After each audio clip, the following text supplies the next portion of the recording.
Hello and welcome to the New Zealand Business Show. I'm Lisa Williams and this show is all about innovative Kiwi businesses making their mark on the world stage. On today's show, it is my pleasure to interview Vic Crone from Callaghan Innovation that supports New Zealand businesses with their research and development and what makes a great business. We also have Sarah Kennedy from Lifestream, who is showcasing her new revolutionary product, Callaghan, made from New Zealand hops. And Chris Johnson from Anagenics, who works with New Zealand fruit to make nutraceuticals.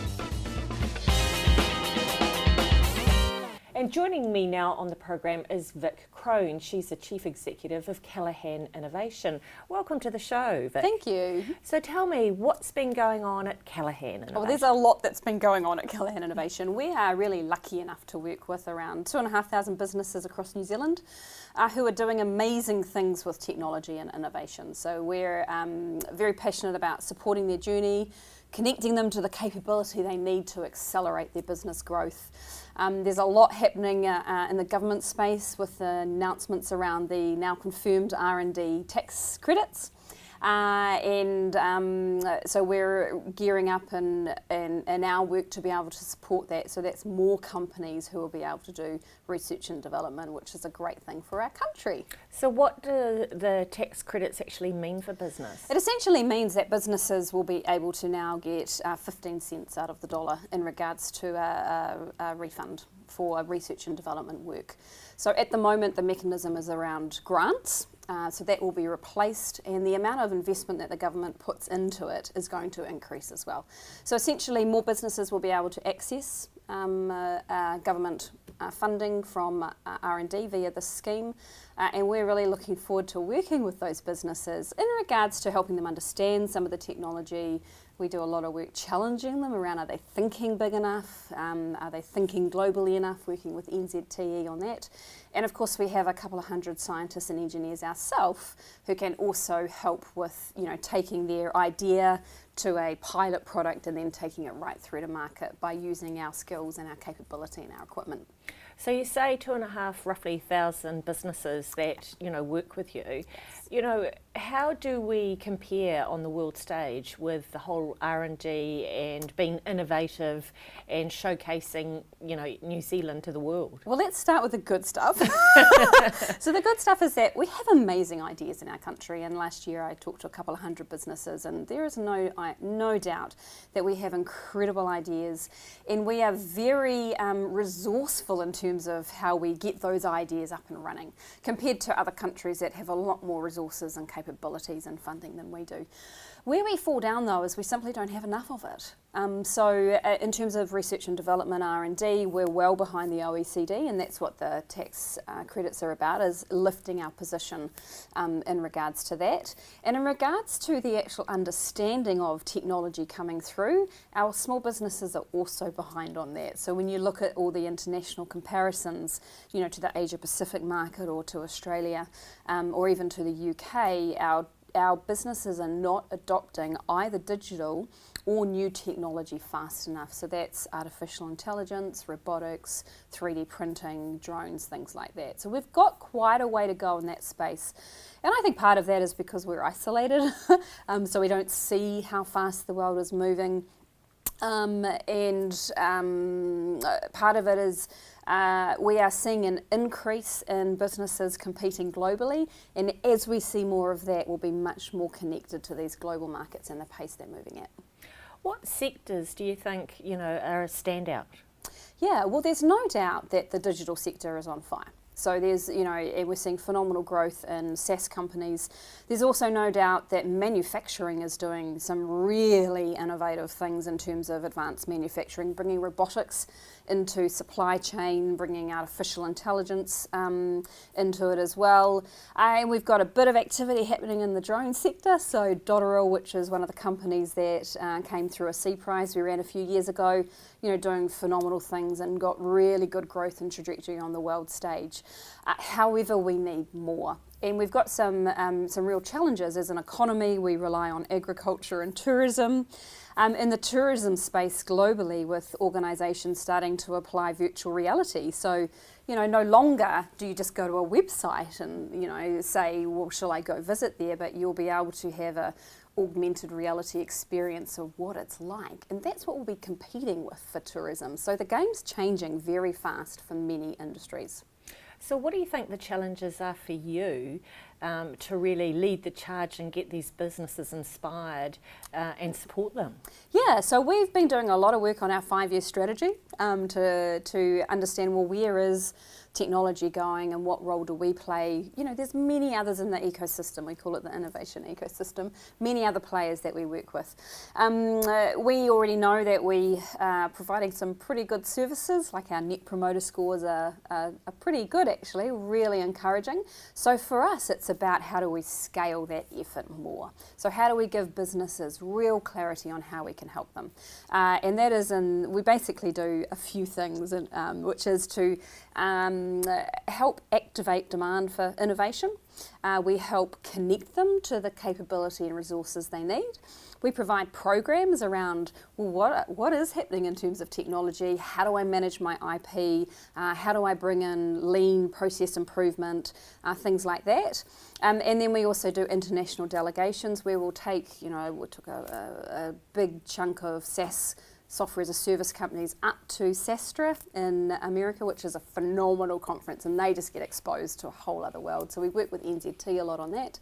And of course we have our own scientists and engineers that are in labs helping customers do their own R&D. And finally, we will still have some grants in regards to student grants. Fantastic program. We will help businesses get student capability that they need. It can often really trigger businesses to think differently, and project grants. So there's a number of ways that we can work to stimulate that innovation and that technology and that thinking in businesses. And our challenge is how do we scale that to more businesses in New Zealand. And what about startups? Obviously there are a lot of companies that are starting up here and, 2 years they're sort of going gangbusters and then they sort of flop. So how do we keep that momentum going for them? Yeah, well, there's a number of ways we can do that, and that is around connecting them to the capability that they need as they grow. As startups are often growing really, really fast and need quite different capability in the phases of growth. So we can help them with that, and whether they're doing that via an incubator or accelerator like Icehouse or Creative HQ, etc. We can also help them with their R&D through the R&D tax credits, but also our project grants and student grants. Otherwise, we do have a funding issue in New Zealand in that 2 to 20 million capital space. It's really tough to get funding, and so I know there's a number of initiatives around the ecosystem that are having a look at that. So connecting them into investors and working with NZTE and NZVIF in that on that journey is really helpful as well. It's quite top of mind in terms of the startup ecosystem and the challenges that are there. It's definitely come a long way compared to even 10, 15 years ago. Mm-hmm. And part of it is related to the age of our country. We're the youngest country in the world, and we're competing against countries that have, hundreds of years of economic and startup knowledge and capability in them. So, it's a challenge for us, but we're up for it. Well, Vic Crone, we wish you very well on your journey and the journey of all these businesses that you're supporting. Thank you so much, Lisa. Well, thanks for joining us.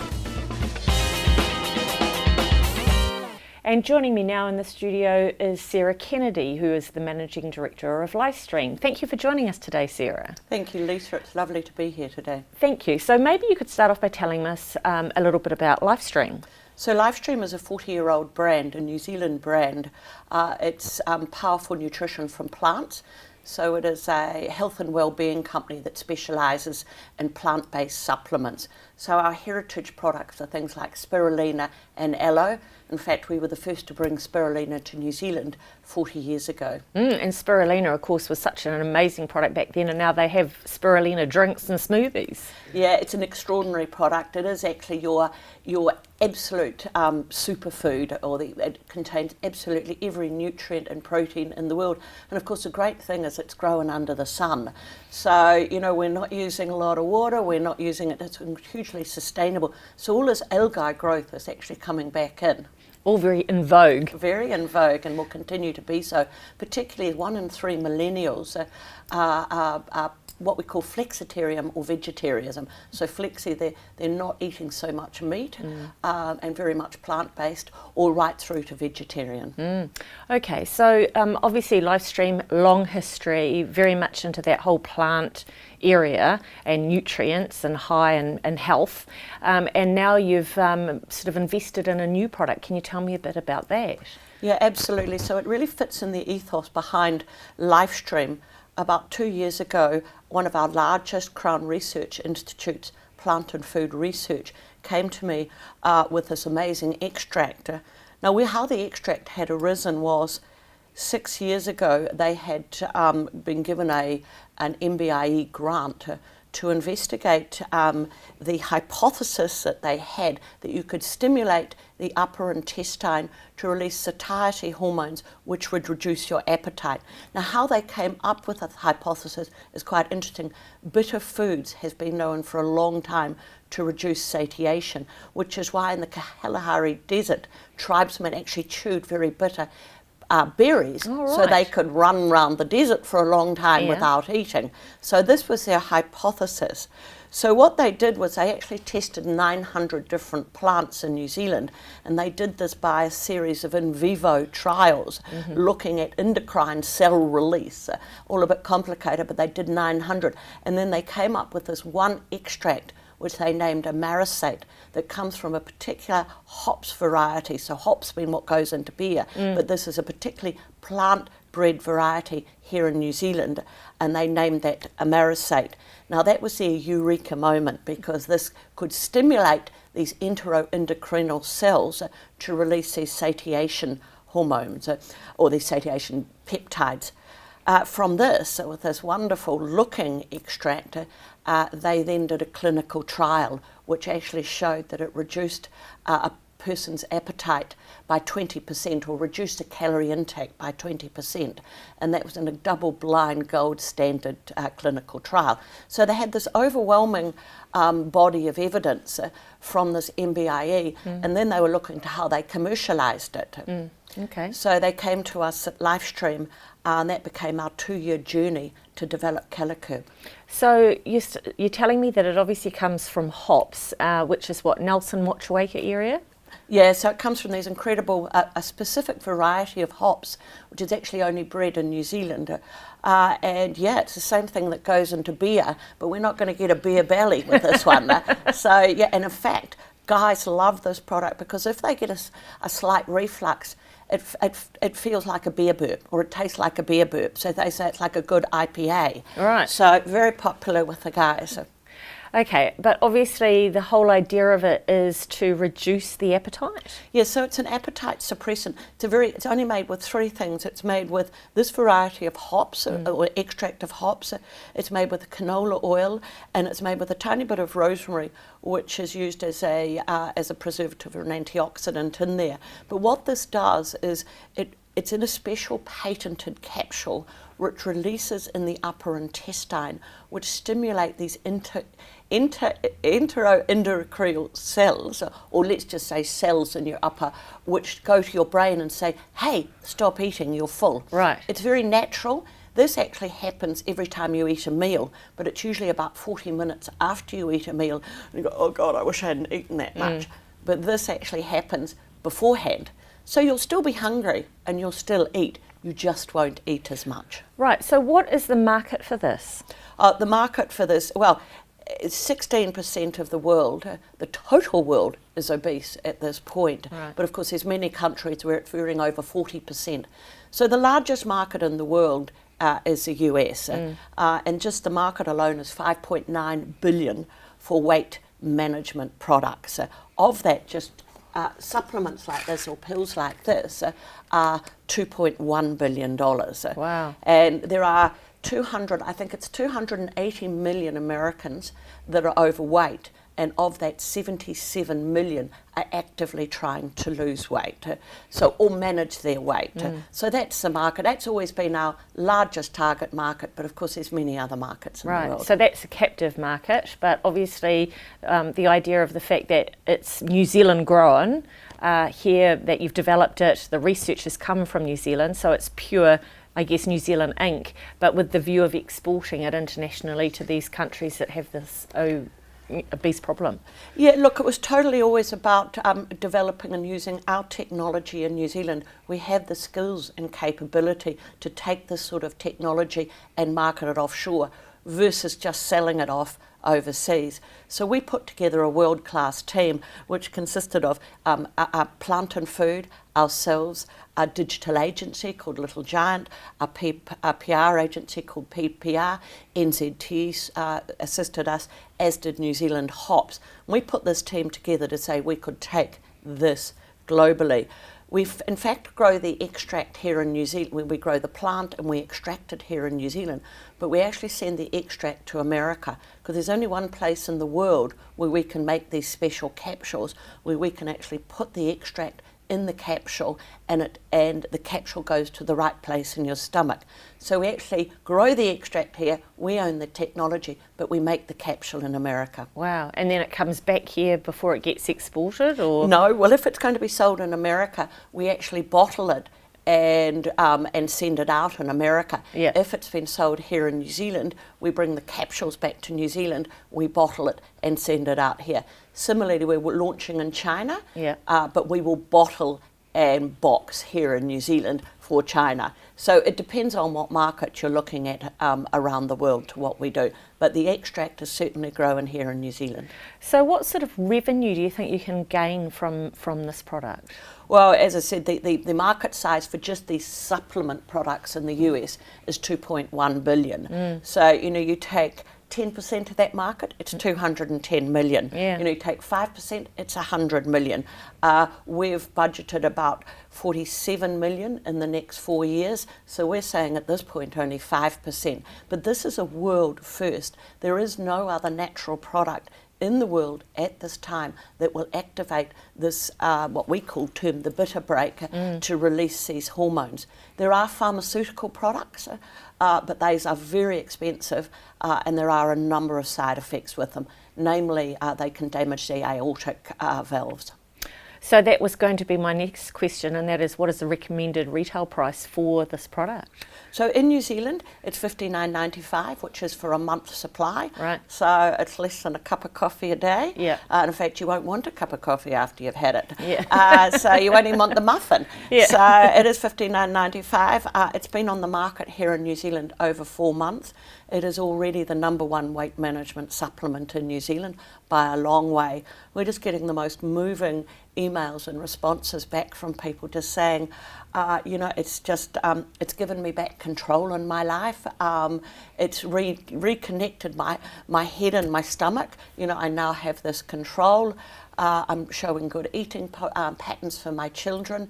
So it's stopping the snacking, this late night eating, just eating smaller portions. And of course we've all had the fad diets, that have been around, and the Jenny Craigs and the this and that. And this is a capsule that you just take and then don't feel hungry. Well, the thing is, you'll still want to eat, you would just eat less. And that's what always fascinates me. So first of all, you can use it with anything. You can be on keto, you can be on Jenny Craig, you can be on weight, paleo, whatever you want. It will just help you with that feeling of fullness. But you're not going to do anything with your weight if you don't actively choose to eat sensibly and exercise. What we're also getting a lot of feedback with this product is with intermittent fasting. So this is very popular now, where you might do the 5+2, or you might do the 16-8, or however you want to do it. But of course, when you take this in your fasting period, it gives you that sense of fullness, so it's much easier. Just one thing, the other thing about it, why diets fail. Everyone says, oh, your stomach gets smaller. In fact, it doesn't. Our bodies physiologically are built for what we call feast and famine. So when there is food around, your hindbrain is saying to you, go out and eat, because there's food. because we have a forebrain, your forebrain is saying to you, no, you don't need that food, you don't eat it. But you get stress, you get hormones, you get alcohol, you get anything like that, and your forebrain will fall off, and your hindbrain will go, yeah, let's go eating. And that's why diets fail. You actually get hungrier because your brain is telling you, eat while there's food around. So that can just help you over that, and help you stay on that track for smaller eating times and less of this yo-yo dieting. Great. Sarah, thank you so much for telling us all about Callaghan and coming in, and we wish you all the best for the future with the product. Thank you very much. Okay. And joining me now is Chris Johnson. He is the Managing Director of Anagenics Limited. Chris, welcome to the program. Thank you for having me. No problems. Now, can you tell me a little bit about how Anagenics started? Yeah, be happy to. Anagenics started off in about 2010 with the intention of being a raw material ingredient supplier to the nutraceutical and functional food industries globally. Okay, so tell me a little bit about the products and the innovation behind it. So our first product was a product called Actazin, which we make out of green kiwi fruit. Green kiwi fruit in New Zealand is known, if you've got any constipation or discomfort in the bowel, to take a couple. So we literally took that idea and we developed a product around that. We start our science program with in vitro, which is benchtop test tube. We then go to animal in vivo trials, and we end up doing clinicals to prove it out. And we did that with Actazin, and we showed that we increased bowel regularity by in excess of 25% in healthy cohorts. So that was significant. And now that product has gone globally. America is our biggest market because we've been in America the longest, but it's a substantial ingredient. And of course, a lot of people do have bowel complaints, and so this product has obviously been seen, as a good way to reduce the problems. Well, 30% of the world plus has some form of constipation, whether it's down the IBS, IBD, functionally constipated, or just general day-to-day issues, women, menstrual cycles, etc. So it's a big market, and a lot of the products in the market are over-the-counter drugs, urgent. So, you've got your fibres, which tend to have bloating and discomfort. You have urgency, where we've got a natural product, a natural fruit, and, it just happens naturally. And it works. And that's why, we have such a high retention of customer or consumer once they've taken our product.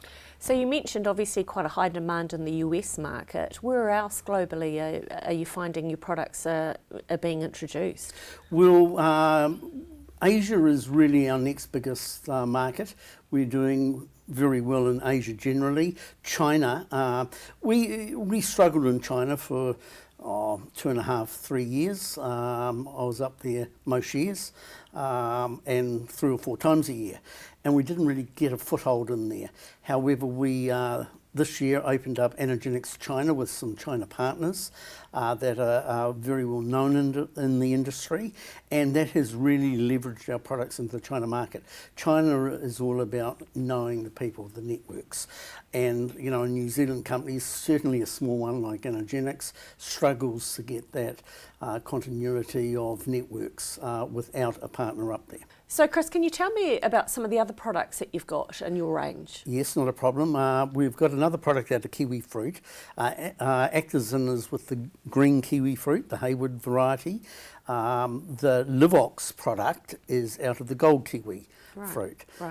So that product is similar to Actazin, except for we have shown it as a very, very powerful prebiotic. We all have a big group of good bacteria called Faecalibacterium in our microbiome, and that actually is the largest grouping of good bacteria, and we have shown that we can increase that by in excess of 100%. So, the prebiotic market is really starting to trend now. Absolutely. Probiotics have been around for a long time. Now, prebiotics are becoming a very, very important part of the daily intake for consumers. So that's an exciting opportunity because it's a prebiotic out of a whole fruit, where all the other prebiotics on the market are extractions from either corn or sugar cane, etc. Right. So it's a whole fruit. So that's an exciting product for us. Another product we've got is a product called Berry Chi. We've done a collaboration with Plant and Food. They developed a product over a number of years with boysenberry showing the effect on lung health.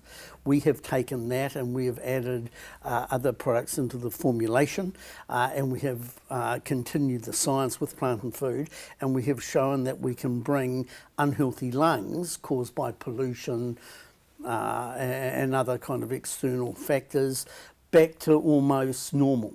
So that's an exciting product for us, certainly in the Asian markets. I was going to say the Asian market would be lapping that up. Yeah. Well, pollution there is a real concern.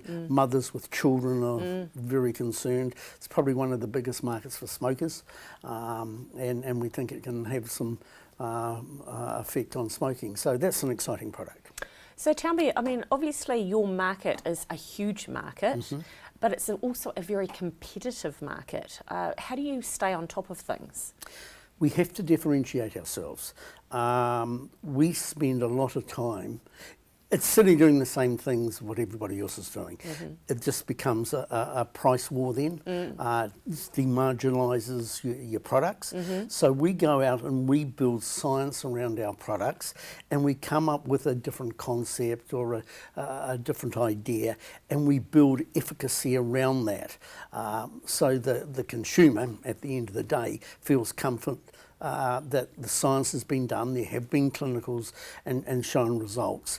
And then in, most situations, when they take the product, they get, a relatively immediate effect, which, just again, proves to them that it's got some efficacy to the product. So have you got obviously a lot of innovators in your team working alongside Plant and Food, researching products on a regular basis? So we look at a lot of science institutions. Plant and Food's just one of them. Right. Universities, there are a lot of brilliant academics out there that are pointing the science into an academic outcome. We try and get involved a little bit earlier and point it to a commercial outcome. Okay. Because that then helps tell the story and get a product into market. So what do you expect your growth to be in the next 2 to 5 years? We're certainly doubling every year, and once we get some of these products really embedded in, like at the moment we're doing a second clinical for Actazin and Livox, and 2 clinicals. The big brands like Swiss and Blackmore's, now demand 2 clinicals. So that's going to dramatically help our sales. So it's just time. It's, building a story, building the science, and just kind of knocking on doors. So do you see that your market is mainly internationally because New Zealand is so small, even though a lot of your products are founded here? 96% of our income is from overseas. We have a very small array of customers in New Zealand. And I think there are probably 2 reasons for that. Firstly, with our digestive health and kiwi fruit products, we all know we've been brought up, if you have a problem, you go and get a couple of kiwi fruit. And because they're so prolific down here, even out of season, they're always available. So that's one of the problems. Secondly, that New Zealand companies tend to want to go and look overseas because they think it's probably a better story, bringing something from overseas back to New Zealand. So we actually do very little with New Zealand companies. Right. Chris, I wanted to ask you, coming from good old New Zealand, good old Kiwi land, does that help the brand? Definitely. But saying that, there's only so much leverage you can get out of that story. Consumers in America, China, Asia look very favourably upon New Zealand. They like products out of New Zealand. But at the end of the day, you have to have a product story, you have to have a brand, and you have to have the science to back up the story for them to really take it up. So you've got to have a product that works. Yeah. And if you've got a product with the science and the story, Yeah. you know, New Zealand is just a nice extra tick for us. Yeah, absolutely. But it's an important one. We're a New Zealand company and we promote ourselves very heavily as a New Zealand company. Fantastic. Okay. Well, look, it's been an absolute pleasure having you in. We wish you all the best for the future, Chris. Thank you very much.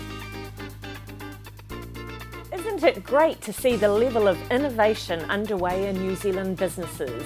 Join me next time as we interview another group of Kiwi innovators.